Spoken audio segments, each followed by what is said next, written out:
Hey everyone, my name is Elisa Covington, and today I'm going to show you one of the most charming fixer-uppers I've ever acquired. This house is almost 100 years old, and there are a lot of features that I love, and I also identified a few opportunities for us to add value to it. The bonus is, I'm not going to name any names, but I was told that a TV personality used to rent the basement down there, and the basement is the nastiest I've ever seen. You really don't want to miss it.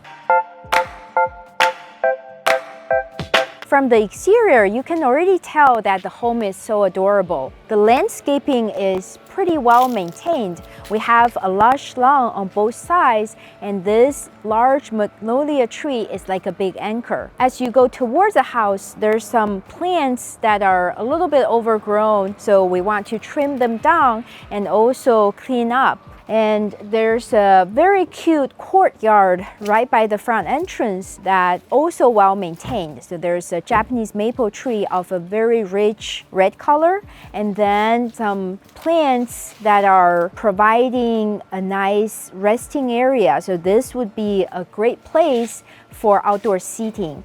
And on the building structure, we want to definitely check on the roof to make sure that there's no leaks or do necessary repairs and power wash. And also we want to repaint the exterior and possibly replace this dated front door. Now welcome inside. There is a cute entryway here. We have a little window that's very unique, and it's in the front of the house, so we're going to keep it, and then we're going to replace the light fixture here. We're going to keep the closet door, but there's a coat closet, and then we probably are going to replace the flooring in here because these tiles are kind of uneven. This living room is so grand. I love the vaulted ceilings. Because of that, this room feels a lot bigger. The ceiling's nice, but it presents a challenge to us because it's difficult to put in more lighting. We do need more lighting, so we plan to probably sheetrock between the beams so that we can add recessed lights. And then the focal point is this fireplace. It's already pretty nice. I love this wood mantle, and there's really not a lot for us to work on, so we can keep it as is.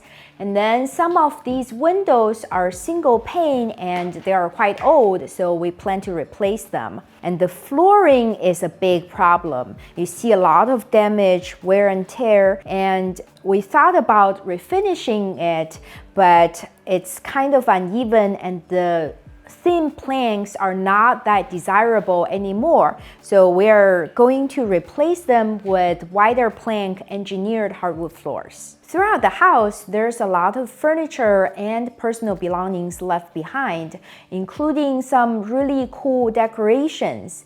I just was told that the previous owner was an artist, so it definitely makes sense that all of these pieces were probably collected by her over the years. We're going through all of these items and trying to sell some, donate some, and make sure that they get a nice home for the future. And I offer this service to the heirs that are out of state so that their sale of the house can be easier for them, and it definitely helps us to get the deal done. The dining room is of good space, and you notice that there are rounded corners that are unique to Spanish-style homes. So here there's a really big and nice picture window overlooking the street, and there's also very good natural light coming in. And we plan to replace this dated pendant light, replace the single pane windows, and also redo the baseboards to a more modern style, and of course also replacing the flooring in here. But what I like about this layout is the dining room and kitchen are already open. So this kitchen was renovated not too long ago, maybe 10-20 years ago, and it has some really good features like the vaulted ceilings and the skylights. So it has a very good foundation. but I noticed that it doesn't feel as open or spacious as it should be because there's a lot of space, but because of some of the things that were put in, like this desk that's built in, and also this little closet that has cleaning supplies in it that's protruding. Towards the end, there's also this pantry that's bulging out.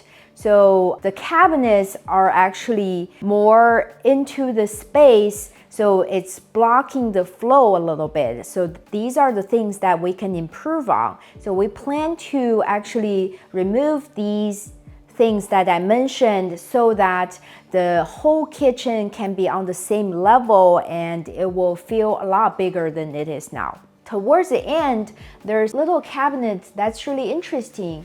It's hosting the washer and dryer. This is the first time I've seen cabinets like this, and I think this is actually the best spot in the home to put the washer and dryer. So we plan to actually keep them where they are. This kitchen is a little tricky. The cabinets are relatively new, but there are some damage and signs of heavy usage. And also because the layout is not optimal, so I still decided to revamp the whole thing, especially because all these doors and drawers don't have the soft close feature. So this is a decision that can be a little difficult to make for a house flipping beginner because a lot of people probably think that they want to save some money and save the cabinets, but it's really about how you can maximize the resale value of a home. And to me, it's pretty clear that once we change the layout of the kitchen, there will be a wow factor to the buyers. So it would be worthwhile to redo the entire kitchen. And that's something that we teach at Transform Flipper Academy, how to really maximize the value of a home and how to make the decisions in a renovation. For example, here, these stainless steel appliances looking really good and new. We plan to save them and reuse in the new kitchen. And if you are struggling with renovation decisions like these, make sure you check out our coaching program, Transform Flipper Academy. This is the door off of the kitchen, and currently it's a good access to the side and backyard, but there's actually the fence behind it further back. So we're thinking to relocate that fence to before this door so that once you come out from the kitchen here, you can easily go to the backyard. And that would create additional access point to the backyard on top of the slider that will be in the new primary bedroom. The thing you do to flip a house. This basement is very dark and creepy and smells terrible with a ton of rat poop, but I'm still venturing down here. So this is the basement I was telling you about that once hosted a TV personality. It's quite small in reality, and it's really not that glamorous, but I can't imagine how someone used to live here. The bed is full of rat poop and the ceiling is quite low with the pipe going across it, making it even lower.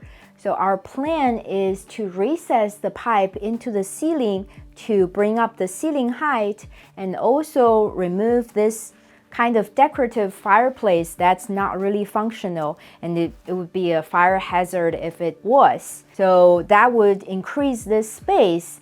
And once we refinish the interior, it actually can be used as a gym or a wine cellar. So it would be a cool bonus to this house. The first bedroom is also the primary bedroom, but this is not an ideal location for the primary because it's in the middle of the house, right across from the kitchen. So we are thinking of a way to change that, and I'm going to explain to you as I'm showing you the other bedrooms how we're going to make it work. But in here, we're going to replace the ceiling light, repaint, and also redo the flooring. The attached primary bath, it's pretty clean inside and everything seems to be in good shape, but they're all outdated. So we're going to redo it all, and we probably will make this a shower instead, because we usually have the guest bathroom with the tub, but the shower in the primary bathroom, so it's more convenient, and we can easily expand it to include this closet space so that it's a bigger shower. The second bedroom has got a blue theme going on. We are going to redo the ceiling light, replace the windows, repaint the walls, and also redo the flooring. And there's a small closet in here that also needs some new shelves and new rods. So here is the guest bathroom, and you notice that this door is of a traditional style with the patterns on the glass, and we plan to replace it. And also, as you open the door, the vanity is completely blocked. So we plan to actually change the swing of the door to attach it to this side instead, so you get a better view when you come inside. The bathroom is of good size, but because of some of these features, it feels very dark and cramped. So first of all, we want to raise the ceiling over this tub, because this arched ceiling is making it feel very closed in.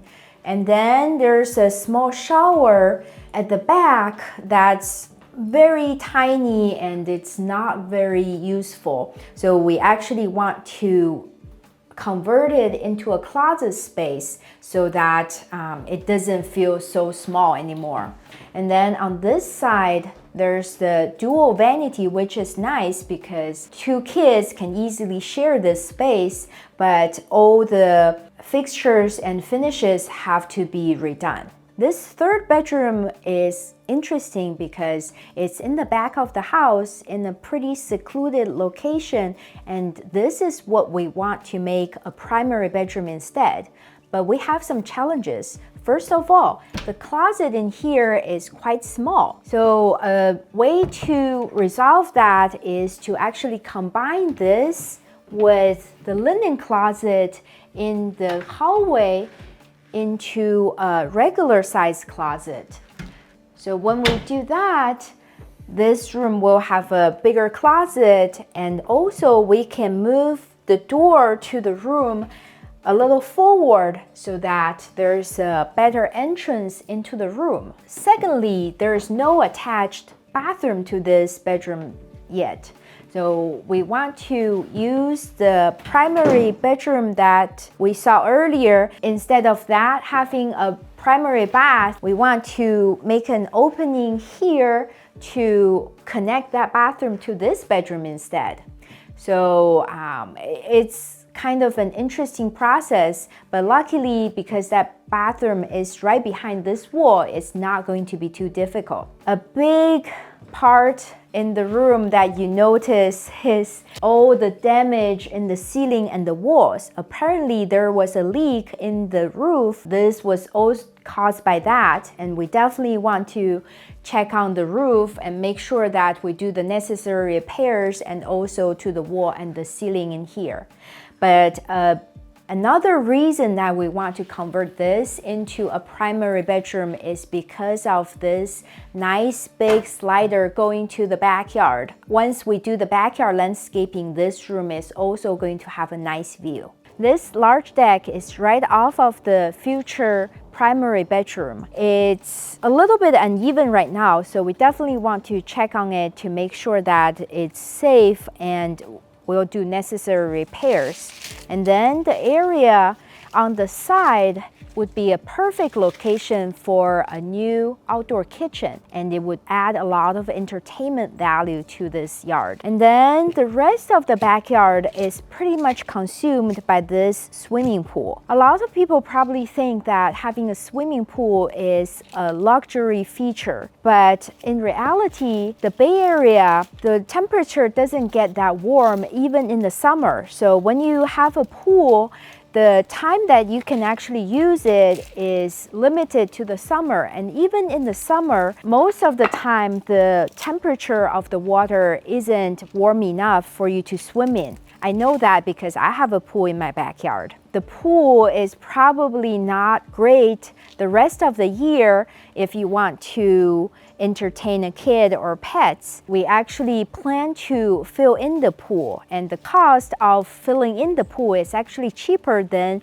refinishing the pool. So it's actually ideal for us to keep the budget down. And once we fill in this pool, we would be able to put in a nice lawn and make this a very family-friendly backyard. There's an oversized one-car garage tucked all the way back on the property, and it presents us a wonderful value-add opportunity. We can go from this small door on the side into the garage. There's a ton of stuff inside, so you don't get to see a lot of it, but the garage doesn't have to take up this whole space. We plan to add a wall around here to separate the garage from the additional space. The rest of this space can be used as a guest house or an office. We are thinking about even adding a bathroom in the back to make it more functional. So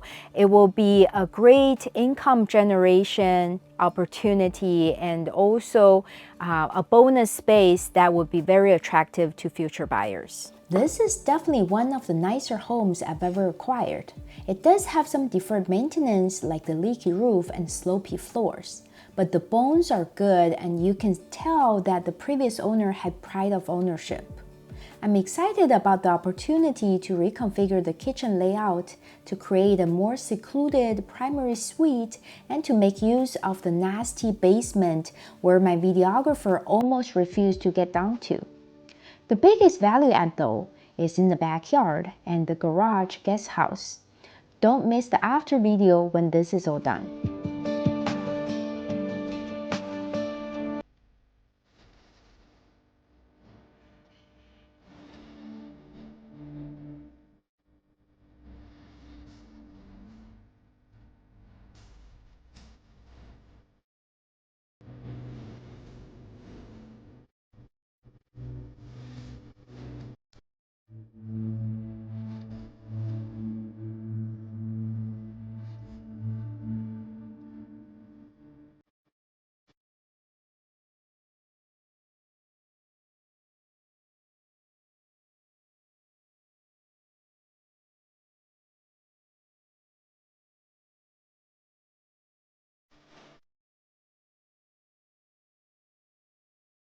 Now let's get to the numbers. I purchased this home for 1.6 million and we plan to put about 200,000 into the renovation.